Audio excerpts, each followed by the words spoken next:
kalau ditanya kepada saya tentang Pak Hartonya, ya, sepanjang yang saya kenal beliau secara pribadi dan secara langsung, ya, orangnya itu sangat sederhana hidupnya, bicaranya juga sederhana. Kalau di rumah hanya pakai baju kaos dan hanya pakai sarung begitu, dan rumahnya itu juga sangat sederhana. Yang sederhana, yang bagus tuh yang di depan yang ada harimau yang juga dapat menerima untuk menerima tamu itu.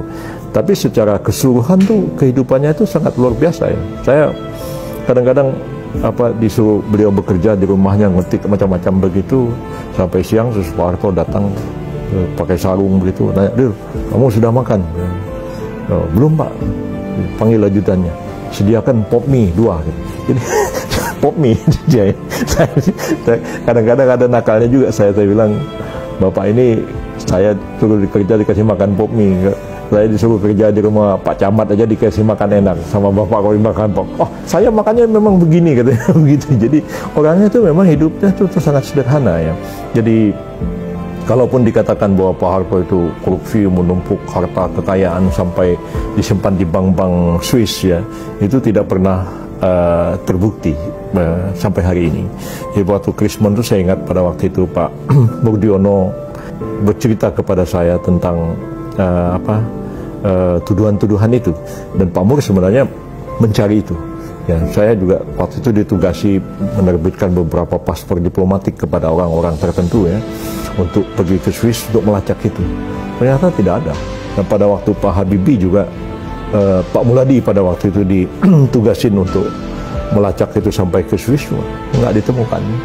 Jadi saya sendiri mengalami ketika hari-hari terakhir menjelang Pak Harto meninggal, beberapa bulan sebelum meninggal itu, saya sudah jadi Mensesnek pada waktu itu. Pak Harto memanggil saya ke rumahnya dan beliau mempertanyakan mengenai mengapa beliau tidak dikasih rumah ya, karena menurut peraturan yang berlaku kan mantan presiden dan wakil presiden itu disediakan rumah, kemudian mobil, kemudian ada supir dan pengawal begitu, ada fasilitas untuk mantan presiden. Dia bilang, "Real, saya dengar semua sudah dikasih, Gus Dur sudah, Bu Megawati sudah, saya kok belum?" katanya. Jadi saya bilang, "Oh, Pak Harto memang perlu rumah." Dia bilang, "Bukan, saya mau beli rumah di Jalan Tengku Umar untuk dijadikan klinik jantung sesuai dengan permintaan almarhumah Ibu Tin," beliau katakan. Jadi kalau bisa ya saya mau rumah itu. Nah, ditunjukkan rumahnya itu, dan sebenarnya ya saya sudah dengar rumah itu dan kami sudah pelajari, cuman rumah itu 75 miliar harganya. Nah, sedangkan ini jatah rumahnya itu cuma 20 miliar. Lantas Megawati bagaimana? Katanya. Saya bilang 25 miliar itu rumahnya di Tengku Umar. "Loh, kok bisa lebih?" kata Pak Harto. Katanya Bu Mega janji mau kembaliin yang 5 miliarnya. Jadi ya Seknek kemudian sudah belikan rumah untuk beliau.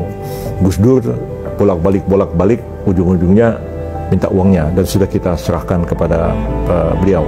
Dan kalau begitu bagaimana katanya? Ya gimana Pak, itu kalau 75 miliar? Ya saya kan jadi presiden 6 kali katanya, berarti kan 6 kali 20 kan 120.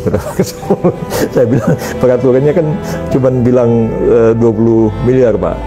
Oh ya, terus ya udah, dia ngobrol yang lain lah, ketawa-ketawa sama saya begitu. Lantas berapa minggu kemudian ajudannya telepon saya lagi, dia bilang, "Pak Harto suruh Pak Yusril datang ke rumah ya." Jadi saya datang. Ya Pak Harto bilang, "Ril, soal rumah tuh gini aja deh, sekarang saya perlu uang." Ya Pak Harto perlu uang buat apa? "Ya kan kamu tadi masuk dari mana?" "Ya masuk dari belakang Pak." "Nah kamu lihat kan tadi rumah sudah bocor." "Ya betul." Jadi saya masuk tuh biasa lewat pintu yang saya biasa masuk lah, lewat belakang begitu, dan sudah banyak tergenang air karena hujan waktu itu. Dan bilang, "Saya mau betulin rumah ini, saya nggak punya uang lagi." Sampai waktu itu saya telepon Sri Mulyani supaya uangnya dikeluarkan. Jadi saya bikin memo sama Pak Presiden SBY pada waktu itu, dan SBY setuju. Saya bilang, "Ini kita ada kewajiban sama Pak Harto belum kita penuhi." Terus kemudian Ibu Sri Mulyani setuju, dan waktu itu pun Ibu Sri Mulyani masih persoalkan lagi. Dia bilang, "Ini 20 miliar, ini Bang Yusril, Tapi ini kan kena pajak apa enggak nih? Saya bilang, masa sih gini-ginian aja dipajakin gitu. Nah akhirnya yang dikasihkan Pak Harto itu cuma 13 miliar. Yang 7 miliarnya itu masih tanda tanya apakah kena pajak atau tidak. Nah, setelah saya tidak jadi Mensesnek lagi, saya nggak tahu apa itu sudah dipotong atau tidak. Sri Mulyani kan masih jadi Menteri Keuangan sampai sekarang. Jadi itu ceritanya. Jadi kalau Pak Hartonya sendiri itu saya kira enggak.